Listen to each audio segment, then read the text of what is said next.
Shri Sudhir Gupta. GST अब परिणाम देने की प्रक्रिया के अंतिम चरण में पहुंच रहा है। वर्षा ऋतु के प्रारंभ का काल जब होगा, सब कुछ स्वच्छ, सुंदर और मनोहारी दृश्य देश के सामने होगा। कृषक खेतों में नई फसलों की बुआई कर चुका होगा। भारत का व्यापार नई फसलों के नए अनुमानों से लबरेज होगा।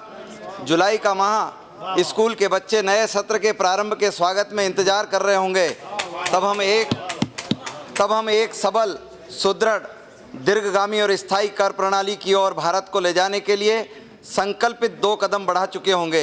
या यूँ कहें, भारत कर के मामले में एक विभाजित बाजार है। उससे हटकर भारत एक संगठित केंद्रीय बाजार के रूप में अपनी भूमिका निर्वाह करने का संकल्प लेकर नरेंद्र मोदी जी के सफल नेतृत्व एवं अरुण जेटली जी के सबल प्रयासों से ग्लोबलाइजेशन के दौर में जहां सारी दुनिया एक गांव के रूप में तब्दील हुई है, हम वैश्विक गांव में सबल, समर्थ और साझेदार के रूप में अपने आप को प्रस्तुत करेंगे।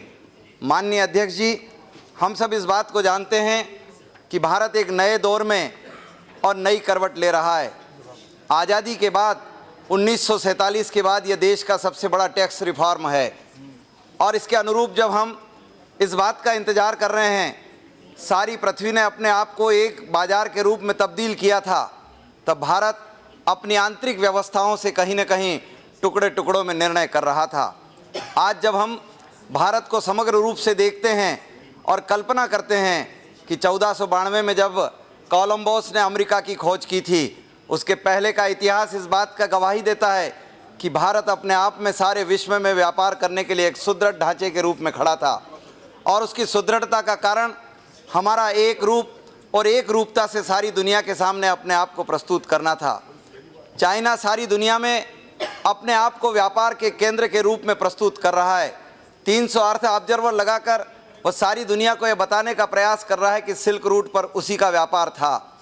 लेकिन हम देख रहे हैं पिछले 2.5 सालों के अंदर व्यापार और उसके छोटे छोटे कामों को लेकर जो तब्दीलियां हुई है, या हमारी अपनी सोच और दुनिया के सामने हमारे अपने बात रखने के तरीके में जो परिवर्तन आया है, उसके कारण दुनिया के बाज़ारों में हमने अपना स्थान बनाया है। हम अपनी संस्कृति और अपने व्यापार को साझा लेकर चले हैं। हम इस बात को महसूस करते हैं और गर्व भी करते हैं कि जब नरेंद्र मोदी जी जापान में एक हाथ में गीता लेकर और व्यापार की बात करने के लिए जाते हैं, तब जापान हम में से प्रतिबंध भी हटाता है और हमारे साथ साझा होकर आगे बढ़ता है। दुनिया के कई देश आज आर्थिक रूप से भारत से जुड़ना चाह रहे हैं और वो चाह रहे हैं कि भारत अपने आप में सबल होकर भारत की आंतरिक कर प्रणालियों को सुदृढ़ करे। और इन आंतरिक कर प्रणालियों की सुदृढ़ता का एक कदम हमने अपने आप में प्रस्तुत किया है। हम इस बात को देखते हैं कई बार, लेकिन हम अपने अंदर मन से ऊर्जाओं को प्राप्त नहीं कर पाते हैं। मैं यहाँ कहना चाहता हूँ कि ज़िंदगी हसीन है, ज़िंदगी से प्यार करो। हे रात तो सुबह का इंतज़ार करो, हे रात तो सुबह का इंतज़ार करो। वह पल भी आएगा जिसका इंतज़ार है देश को, वह पल भी आएगा जिसका इंतज़ार है आपको। बस मोदी पर भरोसा और जेटली पर एतबार करो।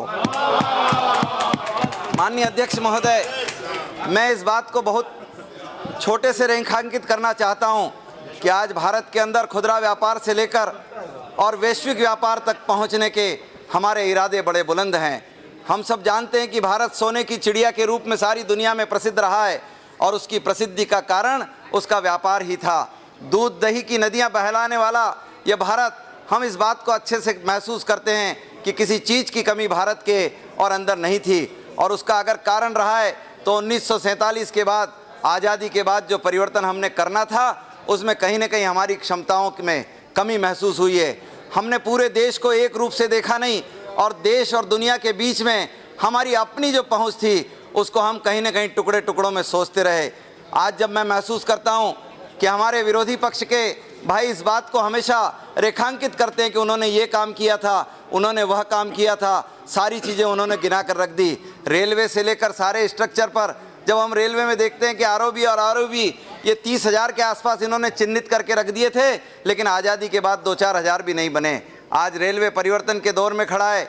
आज करों के मामले में जब हमारे भाई कहते हैं कि ये जीएसटी हम लाने का प्रयास, तो हम उन्हें धन्यवाद देंगे कि आपने लाने का प्रयास किया, मगर आपने वो वक्त कहाँ खो दिया है जो वक्त आपको मिला था, क्योंकि वक्त मनुष्यों के पास उतना ही होता है। मैं इस पर एक बात कहना चाहता हूँ हमारे उन भाइयों से रोने से किसी को पाया नहीं जाता, खोने से किसी को भुलाया नहीं जाता।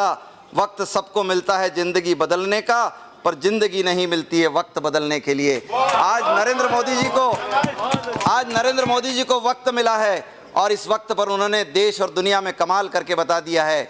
मैं इस बात को रेखांकित करूंगा कि जीएसटी एक कर ढांचे में लाने के लिए और भारत के अंदर जो प्रयास हो रहा है, मैं इन सारे विधेयकों का समर्थन करता हूं और इस बात की आशा और अपेक्षा करता हूं कि सारे भारत से एकजुट होकर एक रूपता से काम करो, क्योंकि हमने अपने पड़ोसियों से संबंध सुधारे हैं।